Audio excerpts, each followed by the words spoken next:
Guys इस दुनिया में बहुत टाइप की दुनिया है। किसी के पास घर नहीं है और किसी के पास खाना नहीं है और किसी के लिए पहनने के लिए कुछ भी नहीं है। कुछ तो ऐसे लोग हैं जो घरों में खाना मांग के अपना गुजारा करते हैं। लेकिन सोचने वाली बात तो ये है कि किसी के पीछे कुछ ना कुछ स्टोरी होती है। मान के चलो जैसे आपके पास बहुत ज्यादा पैसा है लेकिन आपके साथ कुछ ऐसा हो जाता है जिससे आप बहुत ज्यादा गरीब बन जाते हो। लेकिन अगर आप किसी के साथ कुछ गलत करोगे तभी ऊपर वाला आपको गरीब बनाएगा। तो यार सब कुछ किस्मत पे तो छोड़ा नहीं जा सकता। ये मोटिवेशन स्टोरी एक भिखारी की होने वाली है जो कि पिछले टाइम में बहुत ज्यादा अमीर होते हैं लेकिन आज के टाइम पे उनका ऐसे गुजारा हो रहा है कि घरों में खाना मांग रहे हैं। कोई उनको गालियां दे रहा है तो कोई उनको धक्के मार रहा है और कोई तो यार उनका सिर भी फोड़ देता है। तो आज की मोटिवेशन वीडियो काफी ज्यादा अच्छी होने वाली है। उम्मीद है कि आपको इस वीडियो से बहुत कुछ सीखने को मिलेगा। तो गाइस यार ये वीडियो आप पूरा देखिएगा। एक अनोखे भिखारी की कहानी। यार कहानियां नई सीख देती है। बच्चों में अगर अच्छे संस्कार सीखने हो तो कहानियां सबसे अच्छा जरिया बन सकती है। आज की कहानी आपको थोड़ा सा बाबू कर सकती है क्योंकि यार आज की स्टोरी थोड़ी सी इमोशनल है। आज की स्टोरी एक बुजुर्ग की स्टोरी होने वाली है। तो ये स्टोरी मैं आपके साथ शेयर कर रहा हूँ तो इस स्टोरी को पूरा ध्यान से सुनिएगा। हर दिन एक भिखारी दरवाजे के पास आकर भीख मांगता था और घर के मालिक हमेशा घर से बाहर आते ही उसे देखकर मुंह फेर लिया करते थे। कई बार उसको गालियां भी बक देते थे। वो कहते थे तू जिंदा क्यों है, पूरी जिंदगी ऐसे ही भीख मांगेगा क्या, धरती का बोझ क्यों बढ़ बैठा है। और कभी कभी उस भिखारी को गुस्से में वह धक्का भी मार दिया करते थे। इतना कुछ होने के बावजूद भी अधिकारी के मुंह से सिर्फ यही निकलता था, भगवान तुम्हारे पापों को माफ करे। एक बार सेठ की धंधे में बड़ा नुकसान होने की खबर मिली। सेठ बहुत परेशान था। तभी उसके दरवाजे पर वहाँ एक भिखारी आया। गुस्से में अपना आप खोते हुए सेठ ने भिखारी के सिर पे पत्थर मार दिया। पत्थर लगने के कारण भिखारी का सर फूट गया और उसके सर से खून बहने लगा। फिर भी दर्द से घबराते हुए भिखारी ने इतना ही कहा, भगवान तुम्हारे पाप माफ करे। भिखारी वहाँ से चला गया। सेठ सोच में पड़ गया। भिखारी को पत्थर मारा फिर भी उसने सिर्फ प्रार्थना की। सेठ का गुस्सा शांत हुआ। यार सेठ तो अपने आप को शेर समझ रहा था। तो मैं कहना चाहता हूँ शेर का मन शांत हुआ। भिखारी का रहस्य जानने के लिए सेठ भिखारी का पीछा करने लगा। भिखारी जहाँ जाता सेठ उसके पीछे जाता। सेठ ने देखा कि कोई उसको खाना देता तो कोई उसको धक्के मारता और कोई तो उसको गाली भी बक देता। लोग भिखारी के साथ जैसा भी व्यवहार करें लेकिन भिखारी सबके लिए एक ही प्रार्थना करता था, भगवान तुम्हारे पापों को माफ करे। भिखारी उनके लिए एक ही प्रार्थना करता था, भगवान तुम्हारे पापों को माफ करे और भगवान तुम्हारे साथ कभी कुछ गलत ना करे। अब रात होने को आई थी। भिखारी अपने घर जाने के लिए लौटा। वो अपने घर पहुंच गया लेकिन सेठ अब भी उसका पीछा कर रहा था। एक पुरानी टूटी हटिया पर एक बूढ़ी औरत लेटी हुई थी। काफी कमजोर और बीमार लग रही थी। वह भिखारी की पत्नी थी। अब पति को वापस आता देख वह खाट से खड़ी हुई। पत्नी ने अपने पति के भीख वाले कटोरे में देखा, उसमें सिर्फ आधी बासी रोटी थी। उसे देखकर वह बोली, आज बस इतना ही मिला और हाँ आपके सिर में खून निकल रहा है, ये चोट कैसे लगी।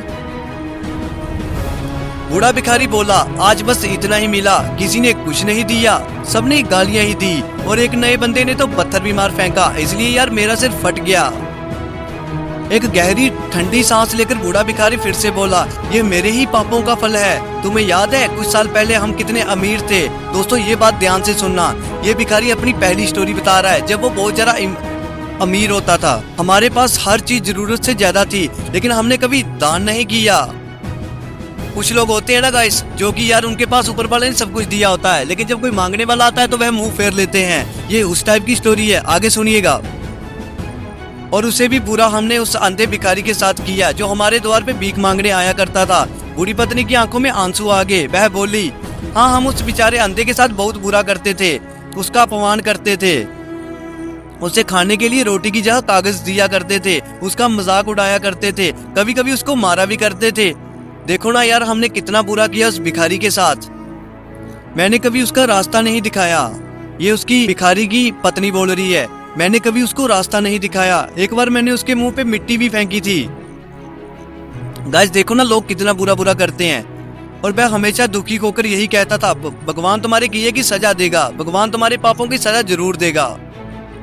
उसका श्राप सच हुआ और हम इस दुख भरी जिंदगी में आ गए। भिखारी बोला, हाँ श्राप सच हुआ, इसलिए मैं किसी को बददुआ नहीं देता। चाहे कोई मेरे साथ कैसा भी बर्ताव करे मैं हमेशा उसके लिए प्रार्थना करता हूँ। मैं कभी नहीं चाहता कि हमारे जैसी जिंदगी का अनुभव करे वो भी सारी दुनिया जो कि यार बहुत ज्यादा गरीब है। और कुछ लोग तो ऐसे हैं जिनके पास सब कुछ है, तो इसलिए हमें किसी की बदुआ नहीं लेनी चाहिए। किसी को हमारे जैसा दुख का सामना करना पड़े, वो नहीं जानते कि वह कितना बड़ा पाप कर रहे हैं, इसलिए अनजाने में हुए पाप ऐसी सजा किसी को भी ना मिले। मैं यही चाहता हूँ, इसलिए गाइस मैं किसी को बदुआ नहीं देता। ये बात वो भिखारी बोल रहा है जो कि अपनी स्टोरी बता रहा है। सेठ वहीं पर छुपकर ये सारी बातें सुन रहा था। उसने सब कुछ समझ आ गया। भिखारी और उसकी पत्नी ने आधी बासी रोटी मिल बांट के खाई और भगवान को धन्यवाद बोलकर सो गए।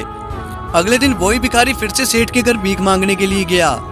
सेठ ने पहले ही घर में रोटियां उसके लिए निकाल कर रखी थी, क्योंकि सेठ ने उसकी स्टोरी रात की सुनी थी और सेठ नहीं चाहता था कि अब मेरा और धंधे में नुकसान हो।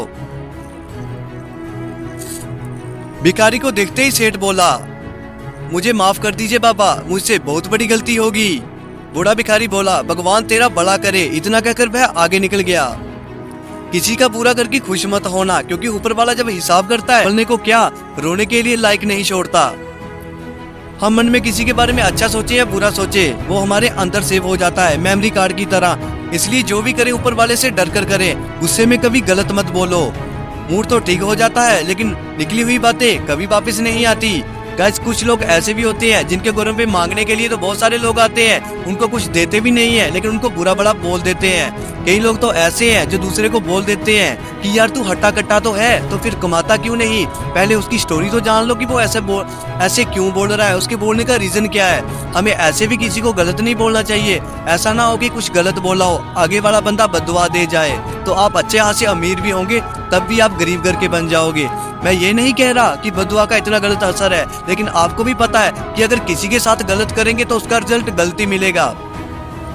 इस कहानी से जो सीखने के लायक है वह बड़ी ही सिंपल है। क्या बात कि आदमी चाहे किसी के बारे में बुरा कहे या बड़ा करे, लेकिन भगवान सिर्फ कर्म के हिसाब से उसका फल देता है। क्या हुआ अगर भगवान नहीं देखता, लेकिन ये बात बिल्कुल सच है, उसके खाते में सबका हिसाब बहुत बहुत पक्का होता है। इसलिए जब भी किसी के लिए करो तो कुछ अच्छा ही करो। दोस्तों उम्मीद है कि आपको इस वीडियो से सीखने के लिए बहुत कुछ मिला होगा।